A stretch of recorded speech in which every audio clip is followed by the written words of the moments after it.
تو یقیناً اس میں ایڈریس کس کو کیا گیا تھا کہ جو غلام ہیں، جو کہ انڈر ڈاگز ہیں معاشرے کے اندر. غلامی ختم ہو گئی تو کیا وہ انڈر ڈاگز تو ختم نہیں ہوئے؟ کون چاہے گا کہ بہت سارے باسز ہوں؟ سب چاہیں گے کہ بھئی کوئی بھی باس نہ ہو، لیکن اگر ہو تو بس ایک ہی باس ہو، نو مور.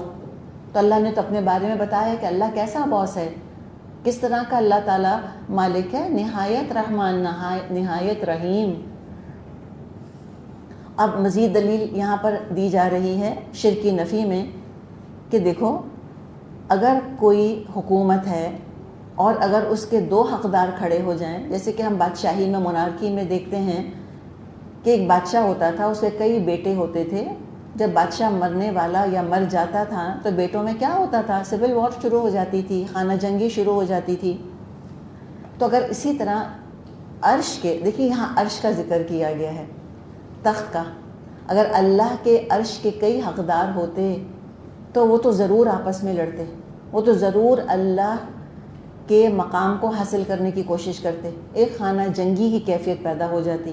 اور جب کہیں کسی ملک میں سول وار پھوٹ پڑتی ہے، سول وار شروع ہو جاتی ہے، خانہ جنگی شروع ہو جاتی ہے، تو نقصان کس کا ہوتا ہے؟ عوام کا. امیجن کریں اگر خدا آپس میں لڑنا شروع کر دیتے، کئی خدا لڑتے، تو نقصان کس کا ہوتا؟ مخلوق کا. سورج تو نکلا ہی نہیں آج، رزق تو پہنچا ہی نہیں آج کے دن کا، تو کیا معاملہ ہوتا، کتنا فساد مچ جاتا. لیکن میتھولوجی کو ایک طرف اٹھا کے رکھ دیں، ان کے ہاں تو ان کے خداؤں کی تو جنگیں ہوتی رہتی ہیں، وہ اس پہ چڑھ دوڑا، وہ اس پہ چڑھ دوڑا. حقیقت میں کبھی ایسا نہیں ہوا کہ زمین کا، کائنات کا نظام ایک لحظے کے لیے بھی الٹ پلٹ ہوا ہو. جو لوگ سورج کو اسٹڈی کرتے ہیں، اور ہندوؤں کے، آپ کو پتہ ہے ان کا تو میتھ بہت تیز ہے نا، ہندوؤں کا تو حساب میں بہت تیز ہے. اور پھر یہ ہیونلی باڈیز کی پوجا کرتے ہیں، چاند تاروں کی، سورج کی یہ پوجا کرتے ہیں. تو انہوں نے سینکڑوں سال پہلے، ہزاروں سال پہلے انہوں نے سورج گرہن کو ایگزیکٹ بتا دیا تھا کہ سورج گرہن کب کب ہوگا، ایگزیکٹ. اور جو آج بیٹھ کے پریڈکشن کریں گے کہ سورج گرہن اگلے سال، اس کے بعد 10 سال بعد ان ڈیٹس میں ہوگا، وہ ایگزیکٹلی انہی ڈیٹس کے اندر ہوگا. تو اللہ تعالیٰ نے نظام پکا بنایا ہوا ہے، ایک لحظے کے لیے کوئی چیز ادھر سے ادھر نہیں ہوتی، نیور. اور اگر جنگیں ہو رہی ہوتی اس طرح سے، اگر آپس میں تخت کے اوپر لڑ رہے ہوتے، تو پھر تو کائنات کا نظام اوندا سیدھا ہو جاتا. تو کہا کہ اللہ تو بڑا بلند ہے ان باتوں سے جو یہ بناتے ہیں، اپنی ذات کے اعتبار سے، اپنے مقام کے اعتبار سے وہ تو ساتوں آسمانوں کے اوپر، عرش کے اوپر ہے. اس کی ذات سب سے اعلیٰ، اس کی صفات سب سے اعلیٰ، اور مقام سب سے اعلیٰ، وہ نہیں پہنچ سکتے اس تک. اس کی تو شان کیا ہے، تسبح لہ السماوات السبع والارض ومن فیہن وَإِن مِّن شَيْءٍ إِلَّا يُسَبِّحُ بِحَمْدِهِ وَلَكِن لَّا تَفْقَهُونَ تَسْبِيحَهُمْ إِنَّهُ كَانَ حَلِيمًا غَفُورًا. اس کی پاکی تو ساتوں آسمان اور زمین اور وہ ساری چیزیں بیان کر رہی ہیں جو آسمان اور زمین میں ہیں. کوئی چیز ایسی نہیں اس کی حمد کے ساتھ اس کی تسبیح نہ کر رہی ہو، مگر تم ان کی تسبیح سمجھتے نہیں. حقیقت یہ ہے وہ بڑا ہی بردبار اور درگزر فرمانے والا ہے. اب یہ جو فرمایا کہ اللہ پاک ہے، پاک اس چیز سے کہ جو شرک کر رہے ہیں، جن مخلوقات کو اللہ کا شریک ٹھہرا رہے ہیں، وہ اس قابل ہیں کہ وہ اللہ کے ساتھ شریک بنے. یہ مٹی کے بنے ہوئے بت، یہ جانور، ان کو اٹھا کے اللہ کے ساتھ شامل کر لیا.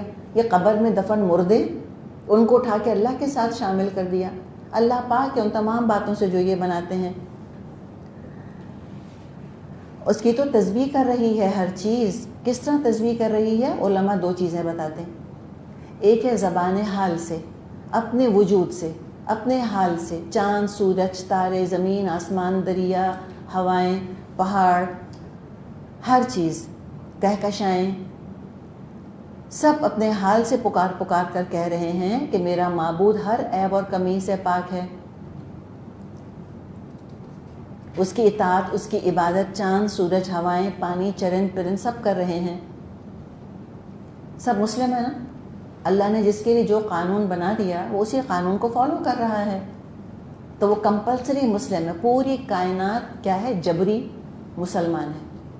ان کو اختیار دیا نہیں گیا کہ تم ٹرانسگریس کر سکتے ہو، تم ریبیل کر سکتے ہو. تو سب اللہ کی بات مان رہے ہیں، سب عبادت کر رہے ہیں، سب اللہ کی تسبیح کر رہے ہیں اپنے وجود سے. تو ایک تو زبان حال کے لیے کہتے ہیں علماء کہ زبان حال سے تسبیح ہو رہی ہے، اور کہتے ہیں زبان قال سے بھی. اللہ نے ہو سکتا ہے کوئی ان کو زبان دی ہو، زبان سے مطلب ہے ٹنگ بھی اور لینگویج بھی، جس سے کہ وہ اللہ کی تسبیح کرتے ہیں.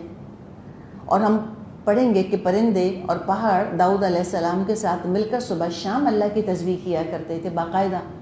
اور یہ بیکار کی بات ہے کہنا کہ داؤد علیہ السلام تسبیح کرتے تھے پہاڑوں میں کھڑے ہو کر، اور وہ پہاڑ صدائے بازگشت کے طور پہ اس چیز کو دہراتے تھے، ایکو بنتا تھا. اس میں کون سا کمال ہے؟ میں اور آپ بھی کھڑے ہو جائیں کسی وادی میں آج جا کر، ہم بھی اونچی آواز میں اللہ اکبر کہیں، وہ ہماری آواز پہاڑوں سے ٹکرا کر اور ریباؤنڈ کرے گی، تو ایکو تو ہم بھی کر سکتے ہیں. تو یہ کون سی ایسی بات ہے جس کا اللہ تعالیٰ نے اتنی شان کے ساتھ قرآن کے اندر ذکر کیا؟ تو باقاعدہ بولتے تھے پہاڑ. چڑیاں جو چوں چوں کرتی ہیں، ہمیں نہیں پتہ کس وقت اللہ کی تسبیح کر رہی ہوتی ہیں. یہ اللہ نے ہر مخلوق کو زبان دی ہے، ہر مخلوق کو. ایٹم مخلوق ہے، اس کی بھی انہوں نے ساؤنڈ کیپچر کر لی ہے کہ وہ جب ورلڈ کر رہے ہوتے ہیں الیکٹرانز تو اس کی کیا ساؤنڈ آتی ہے. وہ ان کی آواز ہے، وہ ان کی زبان ہے، وہ ان کی لینگویج ہے. جسٹ بیکاز ہمیں سمجھ نہیں آتی، اللہ نے کہا ہے نا کہ لا تفقہون تسبیحہم، تم ان کی تسبیح نہیں سمجھ سکتے، تم ان کی لینگویج نہیں سمجھ سکتے. انسان ایک دوسرے کی زبان نہیں سمجھتے، بعض دفعہ ڈائلیکٹس نہیں سمجھ سکتے دو لوگ. اگر ہم 500 سال پہلے کی اردو پڑھیں یا سنیں، آدھی باتیں نہ سمجھ آئیں ہم کو. ایک ہی ملک کے رہنے والے زبانیں نہیں سمجھتے. کتنے ہیں ہم میں سے یہاں پر جن کو اردو، پنجابی، سندھی، بلوچی، سرائکی ساری زبانیں آتی ہیں، اور یہ تو الگ مخلوق کی بات کی جا رہی ہے. تمہیں نہیں سمجھ آ رہا، اس کا مطلب یہ نہیں ہے کہ تمہیں سمجھ نہیں آ رہا تو وہ ہے بھی نہیں. یہ تو بہت زیادہ جہالت کا مظاہرہ ہے، بہت زیادہ تکبر کا مظاہرہ ہے. تو فرمائے کہ کوئی چیز ایسی نہیں جو اللہ کی حمد کے ساتھ اللہ کی تسبیح نہ کرتی ہو. اللہ نے دریا کو آواز دی ہے. دیکھیں آبشار کی آواز ڈیفرنٹ ہے، دریا کی آواز ڈیفرنٹ ہے، چشمے کی آواز ڈیفرنٹ ہے، سمندر کی آواز ڈیفرنٹ ہے، گلاس میں گرنے والے، پیالے میں گرنے والے پانی کی آواز ڈیفرنٹ ہے. ہر چیز، ہر پانی کی بھی کتنی ڈیفرنٹ آوازیں، کتنی ڈائلیکٹس دی ہیں اللہ تعالیٰ نے ان کو. اور چشمے بھی سب ایک آواز سے نہیں بہتے، کوئی سلو ہے، کوئی فاسٹ ہے، کہیں پتھر زیادہ، کہیں پتھر کم. ان سب کو اللہ تعالیٰ نے کوئی لینگویج دی ہے، کوئی آواز دی ہے، اور یہ سب اپنے خالق کو پہچانتے ہیں. اور انسان بھی جب اپنے خالق کو پہچان کے اللہ کی حمد اور تسبیح کرتا ہے، وہ پوری کائنات کے ساتھ سنکرونائزڈ ہے، ہم آہنگ ہے کائنات کے ساتھ. اور جب کوئی انسان کھڑا ہو کہ اللہ کی اطاعت، اللہ کی عبادت، اللہ کی حمد، اللہ کی تسبیح سے انکار کرتا ہے، ہی از دا آڈ ون آؤٹ.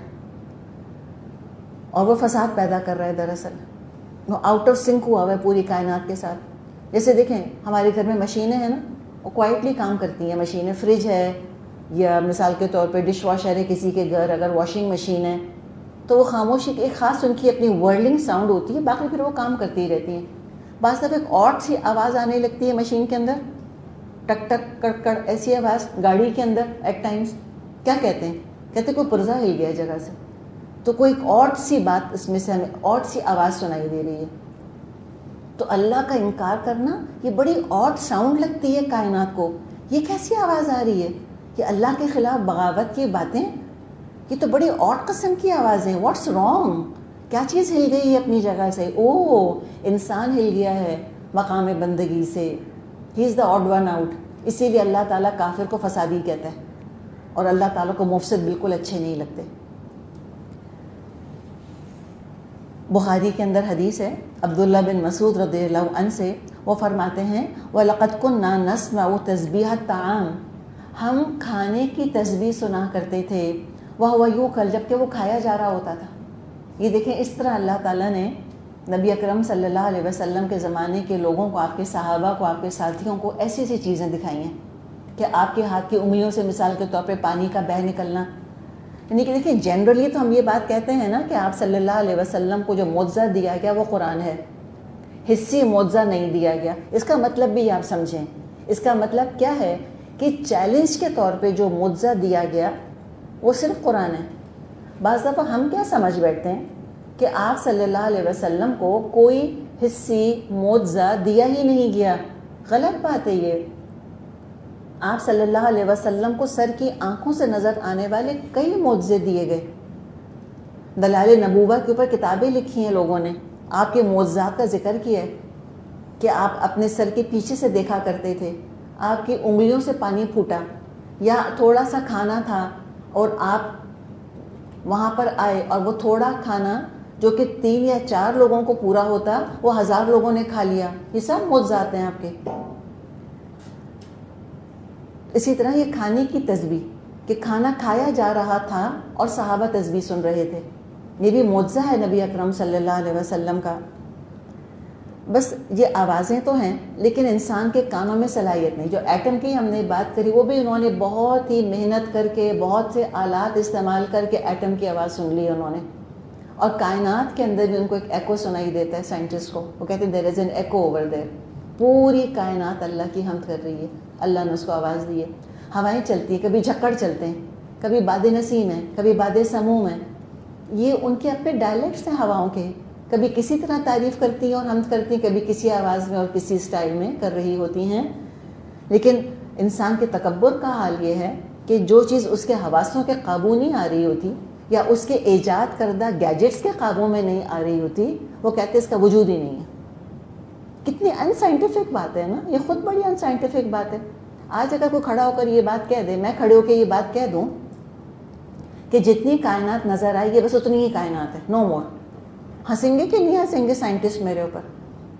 تو جو سائنٹسٹ یہ کہہ دے کھڑا ہو کر کہ جو ہم سن رہے ہیں بس وہی آواز ہے, جو ہم نہیں سن رہے وہ کوئی آواز نہیں ہے, تو وہی کا علم رکھنے والے علماء ہنسیں گے کہ نہیں ہنسیں گے ان کے اوپر کہ عجیب قرآن الٹریٹ ہو تم لوگ, عجیب جہالت میں مبتلا ہو تم لوگ؟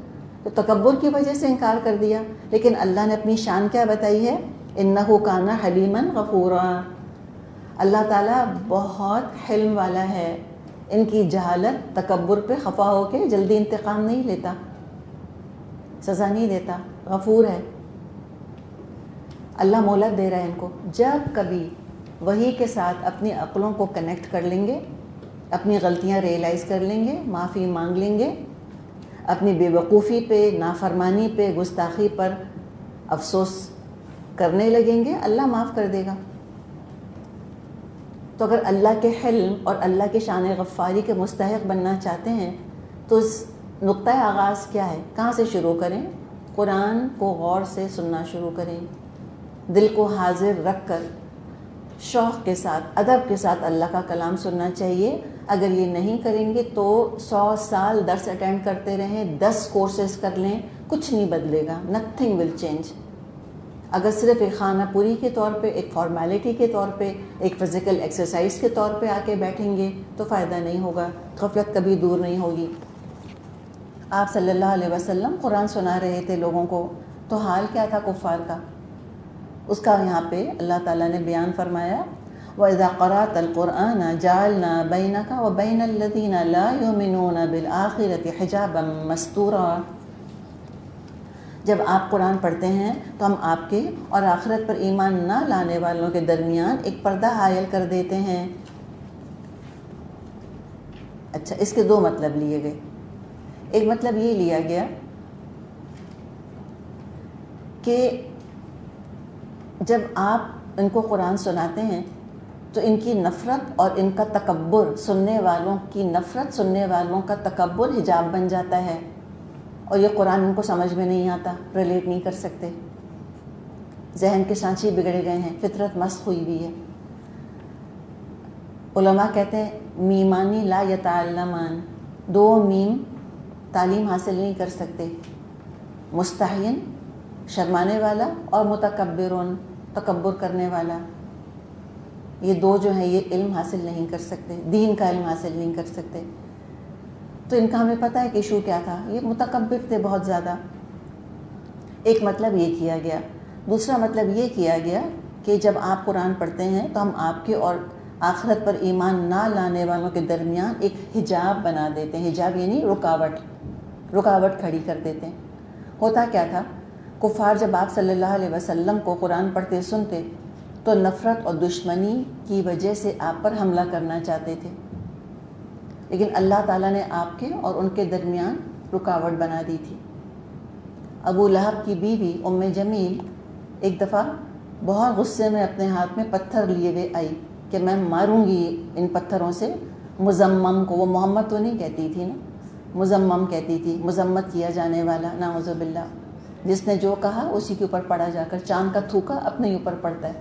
اللہ نے قرآن میں اس کی جو مذمت کی ہے قیامت کے دن تک پڑھی جاتی رہے گی وہ۔ وامرأتہ حمالۃ الحطب فی جیدہا حبل من مسد۔ پھر ابو جہل کا بھی ایک ہمیں واقعہ ملتا ہے کہ آپ صلی اللہ علیہ وسلم کو حالت سجدہ میں اس نے دیکھا اور آپ کی گردن روندنی چاہی تھی، لیکن ڈر کے پیچھے ہٹ گیا۔ اس کے ساتھی وہیں بیٹھے تھے بیت اللہ کے آس پاس۔ ساتھیوں نے پوچھا کہ تم تو نیک کے ساتھ گئے تھے کہ میں تو محمد کی گردن مروڑ دوں گا صلی اللہ علیہ وسلم، تو پھر کیا ہوا؟ تو کہنے لگا ایک آگ کی خندق تھی اور اس میں پروں والی مخلوق تھی، اگر میں آگے بڑھتا تو وہ میرے ٹکڑے کر دیتے۔ تو اس طرح اللہ تعالیٰ نے اپنے نبی کی حفاظت فرمائی اور وہ آپ صلی اللہ علیہ وسلم کی جان پر حملہ نہیں کر سکے۔ ہم جانتے ہیں کہ جب آپ ہجرت کے لیے بھی نکلے تھے تو کیا ہوا تھا؟ آپ ان قریشی نوجوانوں کے بیچ میں سے گزرے تھے جو دائیں بائیں کھڑے ہوئے تھے کہ محمد نکلیں گے صلی اللہ علیہ وسلم تو ہم ان پر سب کے سب حملہ کر دیں گے، اور پھر آپ صلی اللہ علیہ وسلم کے قبیلے والے پورے مکے والوں سے تو بدلہ نہیں لے سکیں گے، تو ہم خون بہا دے دیں گے ان کو، ہماری جان چھٹ جائے گی محمد سے صلی اللہ علیہ وسلم سے۔ تو کیا ہوا؟ آپ نے تھوڑی سی مٹی لی اور نوجوانوں کے سر پہ ڈالی اور ان کے بیچ سے گزر کے آپ چلے گئے، انہیں کچھ نظر نہیں آیا۔ اللہ ایسے بھی مدد کرتا ہے اور یہ ہوتا ہے، اللہ چاہے گا تو کیوں نہیں ہوگا۔ اور اگر اللہ نے کبھی اگر نبی اکرم صلی اللہ علیہ وسلم تک ان کفار کے حملوں کو پہنچنے دیا، اس میں بھی اللہ تعالیٰ کی 100 مصلحتیں تھیں، لیکن جنرلی کفار آپ صلی اللہ علیہ وسلم کو ٹچ نہیں کر سکے تھے۔ کئی موقعوں پہ ہم یہ دیکھتے ہیں کہ اللہ تعالیٰ نے آپ کو بچایا۔ 2-4 مواقع ہمارے علم میں ہیں، کسی نے کبھی اوجھڑی لا کر آپ کے اوپر ڈال دی تھی، یا طائف میں جیسے آپ کے ساتھ معاملہ ہوا تھا، اس میں اللہ تعالیٰ کی اپنی حکمتیں تھیں۔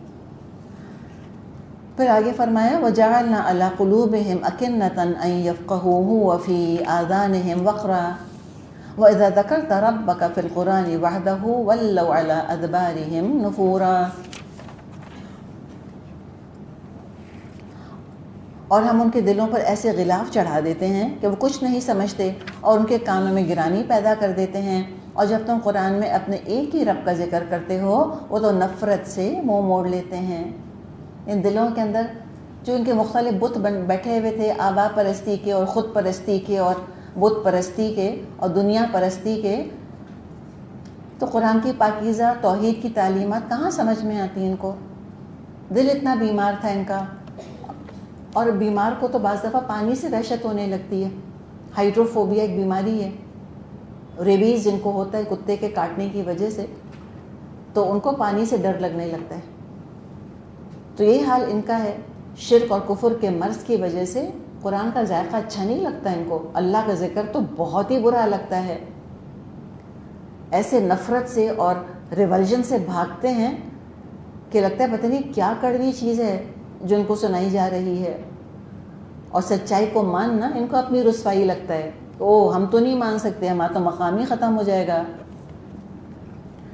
نحن اعلم بما يستمعون به اذ يستمعون اليك واذ هم نجوى اذ يقول الظالمون ان تتبعون الا رجلا مسحورا۔ ہم کو معلوم ہے جب وہ کان لگا کر تمہاری بات سنتے ہیں تو دراصل کیا سنتے ہیں، اور جب بیٹھ کر باہم سرگوشیاں کرتے ہیں تو کیا کہتے ہیں؟ یہ ظالم آپس میں کہتے ہیں یہ تو ایک سحر زدہ آدمی ہے جس کے پیچھے تم لوگ چلے چلے جا رہے ہو۔ تو گمراہی کی بہت بڑی وجہ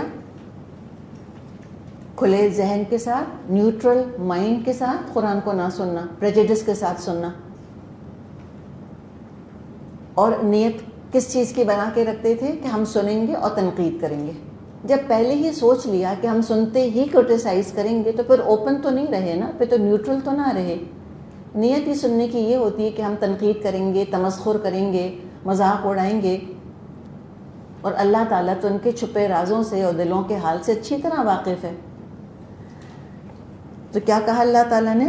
ہم خوب جانتے ہیں جب یہ سنتے ہیں اس کو، بہی یعنی قرآن کو، اور جب وہ اے نبی آپ کی بات سنتے ہیں، وَإِذْ هُمْ نجوا، اور جب وہ نجوا کرتے ہیں، نجوا کہاں پر ہوتا ہے؟ العلان کے چپکے چپکے، چپکے چپکے ہوتا ہے، تو وہ کیا کہتے ہیں آپس میں؟ تو جو چھپ چھپ کر یہ باتیں کرتے تھے اللہ نے ریکارڈ کر لی اور قرآن میں بیان کر دی. تو جنہوں نے یہ باتیں کی ہوں گی، ان تتبعون الا رجلا مسحورا، یہ کسی کافر کے منہ سے ایگزیکٹ یہ الفاظ نکلے ہوں گے. تو چھپ کر اپنے گھر میں انہوں نے کمرے کے اندر رات کو کیے ہوں گے، کوئی سننے والا نہیں، کوئی ریکارڈر نہیں وہاں پر، کسی کو نہیں پتا، کوئی نہیں سن رہا تھا ساری دنیا میں سے. کون سن رہا تھا؟ اللہ سن رہا تھا. اللہ نے ریکارڈ کر لی اور قرآن میں بیان کر دی. اور جنہوں نے یہ قرآن کی آیات سنی ہوں گی، کیا 2+2 کیا ہوگا یا نہیں کیا ہوگا؟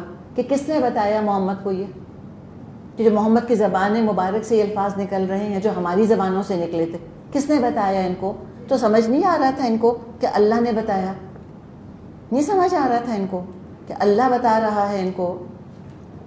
اور یہ نشانی ہے، دلیل ہے اللہ تعالیٰ کی طرف سے کہ تمہاری ہر بات ریکارڈ ہو رہی ہے. جب دنیا میں اللہ تعالیٰ تمہارا پردہ کھول سکتا ہے تمہاری باتوں کا، تو قیامت کے دن بھی کیوں نہیں کھول سکتا؟ کیا مشکل ہے اس کے لیے؟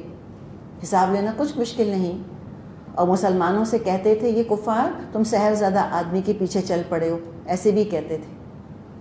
تو کھلم کھلا بھی وہ ایسی باتیں کرتے تھے، چھپ چھپ کے سازشیں بھی کرتے تھے. تو نجوا بھی کرتے تھے، اور نجوے میں پتہ نہیں کیا کیا وہ باتیں کیا کرتے تھے. اور مسلمانوں سے بھی وہ یہ کہا کرتے تھے کہ تم تو ایک سحر زدہ آدمی کے پیچھے ہو. اچھا، یہ سحر زدہ کیوں کہتے تھے آپ صلی اللہ علیہ وسلم کو؟ کون سی باتیں دیکھی تھیں انہوں نے آپ صلی اللہ علیہ وسلم میں کہ جس سے کوئی ان کو پاگل پن لگتا ہو، مجنون لگتے ہوں، یا لگتا ہو کہ ان کے اوپر جادو ہو گیا؟ جس کے اوپر جادو ہوتا ہے وہ تو حواسوں میں ہی نہیں ہوتا. تو محمد صلی اللہ علیہ وسلم سے زیادہ ہوش و حواس والا انسان کوئی دیکھا تھا انہوں نے؟ نہیں دیکھا تھا. اس لیے کہا کرتے تھے کہ جیسے ہم کہیں نا کہ ان کو تو کریز ہو گیا فلاں چیز کا، ایسے کہتے ہیں نا. مثال کے طور پہ کوئی بہت زیادہ انسانیت کی خدمت کرتا ہے تو ہم کہتے ہیں ان کو تو وہ تو دیوانے ہو گئے لوگوں کی خدمت کر کر کے. ایسے ہے نا، ایسے ہی کہا جاتا ہے. تو آپ صلی اللہ علیہ وسلم کا سنگل مائنڈڈ ڈیڈیکیشن تھا اپنے مشن کے ساتھ. نہ آرام کا ہوش، نہ کھانے پینے کا ہوش، نہ سونے کا ہوش. کوئی دنیاوی فائدہ نہیں مل رہا تھا، نقصان ہی نقصان ہو رہے تھے. لوگوں کی سمجھ میں آتا نہیں تھا کہ ایسے انسان کو کیا کہیں. انہوں نے کبھی پہلے ایسا انسان نہیں دیکھا تھا کہ جو بغیر کسی فائدے کے اور اس قدر اپنے آپ کو لگا رہا ہو اور اتنا اپنے آپ کو کھپا رہا ہو صرف دوسروں کے فائدے کے لیے. تو کہہ دیتے تھے ان پر جادو ہو گیا ہے. اور یہ حقیقت ہے، جب سچا ایمان اور یقین انسان کو اپنی گرفت میں لے لیتا ہے تو اپنے فائدے کی اہمیت نہیں رہتی. ایک مشن کے ساتھ انسان ڈیڈیکیٹ کر دیتا ہے اپنے آپ کو، obsession ہو جاتا ہے اس کو اپنے مشن کا. انظر کیف ضربوا لک الامثال فضلوا فلا یستطیعون سبیلا. دیکھو یہ کیسی باتیں جو تم پر بناتے ہیں، یہ بھٹک گئے ہیں اور ان کو راستہ نہیں ملتا. کبھی مجنون کہتے تھے، کبھی مسحور کہتے تھے، کبھی شاعر کہتے تھے، کبھی کذاب کہتے تھے. خود ہی بوکھلا گئے تھے. جو بھی الزام آپ صلی اللہ علیہ وسلم پہ لگاتے تھے وہ اتنا ریڈیکولس ہوتا تھا کہ خود ہی شرمندہ ہوتے تھے کہ وہ کیا سلی بات کر رہے ہیں. ہم خود ہی قائل نہیں ہوتے تھے. تو کہا کہ جو خود کو گمراہ کر رہے ہیں. دیکھیں اللہ تعالیٰ کے ہم نے قانون ہدایت اور گمراہی کی بات کی ہے نا، کہ جیسے فزیکل لاز ہیں ایسے مورل لاز ہیں. Law of guidance, law of miss guidance ہے اللہ تعالیٰ کا.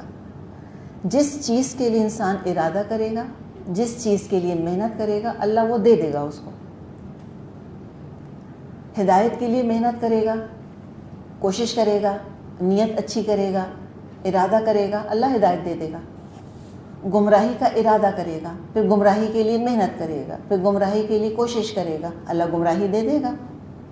تو انہوں نے کوششیں کی ہیں گمراہ ہونے کی، تو اللہ نے بھی بھٹکا دیا ان کو. اب تو سیدھا راستہ نظر ہی نہیں آتا ان کو.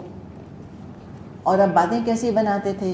وَقَالُوا أَإِذَا كُنَّا عِظَامًا وَرُفَاتًا أَإِنَّا لَمَبْعُوثُونَ خَلْقًا جَدِيدًا. یہ کہتے ہیں جب ہم صرف ہڈیاں اور خاک ہو کر رہ جائیں گے تو کیا ہم کو نئے سرے سے پیدا کر کے اٹھایا جائے گا؟ مر کر جی اٹھنے پر حیرت کا اظہار، اسکیپٹک، جیسے آج بھی کہتے ہیں کہ کوئی سائنٹیفک ایویڈنس نہیں ہے کہ مرنے کے بعد انسان اٹھ سکتا ہے. اللہ تعالیٰ نے جواب دیا ہے ان اسکیپٹکس کو، اور کوئی پروسیس نہیں بتایا کہ کیسے اللہ زندہ کرے گا. سیدھا سادہ جواب دیا ہے، فرمایا کونوا حجارۃ او حدیدا، ان سے کہو پتھر یا لوہا بھی ہو جاؤ. چھوٹا سا جواب ہے بالکل، لیکن مخالف کی آنکھوں میں آنکھیں ڈال کر بغیر غصے، بغیر نفرت کے، بغیر چیخے چنگھاڑے، بغیر ہائپر ہوئے، بالکل کام اور کلیکٹڈ، اعتماد اور آرام سے جواب دے دیا کونوا حجارۃ او حدیدا، جی پتھر ہو جاؤ یا تم فوسل بن جاؤ، تم لوہا بن جاؤ، پتھر بن جاؤ. یہ پتھر کیسے بنتے ہیں؟ آپ نے فاسلز دیکھے ہوں گے نا، تو فاسلز لیتے ہیں، پھر ان کو چھیلتے ہیں، پھر اس میں سے وہ ڈائناسورس کی ہڈیاں وڈیاں نکال لیتے ہیں، یا پرانے جو کھنڈرات ہیں اس میں سے پرانی سویلائزیشنس کے وہ ثبوت نکال لیتے ہیں. تو یہ فاسلز ہیں کہ تم فاسلائز بھی ہو جاؤ گے نا تب بھی اللہ تم کو کھڑا کر لے گا، کوئی مسئلہ نہیں ہے اللہ کے لیے. معدنیات کی شکل میں تمہارے جسم کے ایٹمز ہوں گے تب بھی اللہ نکال کر کھڑا کر دے گا تم کو. او خلقا مما یکبر فی صدورکم، یا اس سے بھی زیادہ سخت چیز جو تمہارے ذہن میں قبول حیات سے برتر ہو، تمہارے ذہن میں قبول حیات سے بعید تر دور چیز ہو. یعنی کہ پتھر اور لوہے کی بات یہ ہے نا، اس سے بھی زیادہ کوئی اور تو امیجنیشن استعمال کرو، کہیں بھی تم ہوگے اللہ تعالیٰ تم کو کھڑا کر دے گا. لوہے سے بڑھ کر کوئی بے جان چیز ذہن میں ہے وہ بھی بتا دو. فار ایگزامپل ہو سکتا ہے کہ زمین ایکسپلوڈ کر جائے for X Y Z reason, اس کے ٹکڑے میٹیورائٹس کی شکل اختیار کر لیں اور اسپیس میں کسی دوسرے پلانٹ پر جا پڑیں، یا کسی پلانٹ کو آربٹ کرنے لگ جائیں زمین کے ٹکڑے، تب بھی اللہ تم کو زندہ اٹھا کھڑا کرے گا. وہاں سے بھی اللہ تمہارے حصے بکھرے لے آئے گا اٹھا کر. تو جب آپ نے کہا کہ اللہ زندہ کرے گا، کچھ بھی تم بن جاؤ، فَسَيَقُولُونَ مَن يُعِيدُنَا، تب یہ سوال کرتے ہیں، اچھا ان قریب یہ سوال کریں گے، اچھا کون ہمیں کھڑا کرے گا؟ قُلِ الَّذِي فَطَرَكُمْ أَوَّلَ مَرَّةٍ، جواب دیجئے وہی جس نے تم کو پہلی بار پیدا کیا تھا. تو پہلی اس میں کیا کہا تھا کہ ہاں یقیناً تم زندہ کیے جاؤ گے. اب انہوں نے پوچھا کون کرے گا؟ سمپل جواب، اللہ کرے گا، کوئی مشکل نہیں. لات منات عزا نہیں کریں گے. تم جانتے ہو کہ اللہ نے پہلی دفعہ تم کو پیدا کیا ہے، وہی دوبارہ پیدا کرے گا. تو کیا کرتے تھے پھر؟ مذاق تعجب کے طور پہ سر ہلاتے تھے. فَسَيُنْغِضُونَ إِلَيْكَ رُؤُوسَهُمْ وَيَقُولُونَ مَتَىٰ، ابھی سر ہلا ہلا کر پوچھیں گے، اچھا بتاؤ اب یہ کب ہوگا؟ تیسرا سوال ہے ان کا. اور جواب دیکھیں، قل کہہ دیجئے عسیٰ ان یکون قریبا، ہو سکتا ہے وہ قریب ہی آ گیا ہو. ان کا مذاق اور جواب دینے والے کا اعتماد اور سنجیدگی، ان کا تمسخر اور دوسری طرف سے جواب دینے والے کا انداز، یہ ہے طریقہ. اس کو کہتے ہیں انٹلیکچوئل جہاد، جو قرآن نے سکھایا ہے ہم کو، علمی جہاد. کوئی بلاسفیمی کے الزام لگا کر ان کو پھانسی لٹکا دو، ان کو تو ٹنگا دو، نہیں. اگر سارے کفار کو لٹکانے اور مارنے آتے رسول تو کام کس پہ کرتے؟ اور آج ہمارا لیول آف ٹالرنس اتنا کم ہے، اس لیے کہ ہم جاہل بہت ہو گئے ہیں نا مسلمان جنرلی. علم تو ہے نہیں، اور جاہل بھی ہیں اور جذباتی بھی ہیں. جاہل دونوں سینسز میں، نہ ہمیں قرآن حدیث کا علم ہے، نہ تبلیغ کی میتھڈالوجی آتی ہے، اور نہ ہمیں قرآن کے بارے میں کچھ پتہ ہے، اور نہ ہمارا جذبات پہ قابو ہے. اتنی جلدی ہم ہائپر ہوتے ہیں، اتنی جلدی ہمیں غصہ آتا ہے، اتنی جلدی ہم ججمنٹل ہوتے ہیں، بس نہیں چلتا کہ ساری دنیا کو ذبح کر دیں. یہ حال ہے. کیا رسول یہ کرتے تھے؟ ایسے کرتے تھے؟ سارے کافروں کو کیا مارنے کے لیے آئے تھے؟ نہیں، ہرگز بھی نہیں. سمجھانے کے لیے کتنے آرام سے سمجھایا ان کو، لیکن کتنی ڈگنیٹی کے ساتھ. عام طور پہ ہوتا کیا ہے، جب کوئی اسلام پر اعتراض کرتا ہے دو ریئیکشنز آ جاتے ہیں لوگوں میں، یا وہ غصہ ہو جاتے ہیں یا شک میں پڑ جاتے ہیں کہ ہاں ٹھیک ہی تو کہہ رہا ہے، اتنا پڑھا لکھا ہے، ایسے ہی ہوگا جو یہ کہہ رہا ہے، پتہ نہیں قرآن صحیح کہہ رہا ہے نہیں کہہ رہا. نہیں، پورا اعتماد قرآن کے اوپر، پورا جذبات کے اوپر قابو، اور اتنا چھوٹا سا جواب، کوئی لمبی تقریر نہیں، کیا ہو سکتا ہے قریب ہی آ لگی ہو. تو اب جب یہ کہا کہ جو تم پوچھ رہے ہو کہ مرنے کے بعد اللہ کیسے زندہ کرے گا، کیسے ہمیں دوبارہ اٹھائے گا، تو جواب کیا دیا کہ ہو سکتا ہے وہ معاملہ قریب ہی ہو بالکل، کہ کب ہوگا، تھوڑی دیر رہ گئی ہے. مطلب کیا ہے اس کا؟ مطلب یہ ہے کہ زیادہ مدت تو گزر چکی، تھوڑا وقت باقی رہ گیا. یعنی مرنے کے بعد جی اٹھنے کا وقت قریب آ گیا. اچھا سوال کون پوچھ رہا ہے؟ کون پوچھ رہا ہے؟ قریش پوچھ رہے ہیں. زندہ ہے کہ مردہ؟ زندہ ہے نا. جب ان سے کہا کہ مر کر جی اٹھنے کا وقت قریب آ گیا، تو مر کر جی اٹھنے سے پہلے کیا چیز ہونی چاہیے؟ مرنا. They have to die first. کہا کہ تمہاری موت تمہارے سروں پہ منڈلا رہی ہے، بہت دور نہیں ہے. تم جی اٹھنے کی فکر کر رہے ہو، مرنے والے ہو، تم خیر مناؤ، اپنی اس زندگی کی تیاری کر لو تم. اور یہ اس طرح کے سوالات بار بار انہوں نے پوچھے ہیں، ریپیٹڈلی پوچھے ہیں. قرآن کتنے مختلف طریقوں سے ان کو جواب دیتا ہے، مگر سن کر سمجھنا نہیں چاہتے. اللہ نے کہا ہے نا کہ کس طرح ہم لوٹا کر ان کو بات سمجھاتے ہیں. وَلَقَدْ صَرَّفْنَا فِي هَذَا الْقُرْآنِ لِيَذَّكَّرُوا. کسی طرح بات سمجھ آ جائے ان کو. ایک ہی بات کو ہم نے کتنے مختلف انداز سے بیان کیا. اور بیسٹ استاد وہی ہوتا ہے کہ جو ایک موضوع کو کئی طرح سے سمجھا پائے، ڈفرینٹ طرح کی مثالیں دے پائے.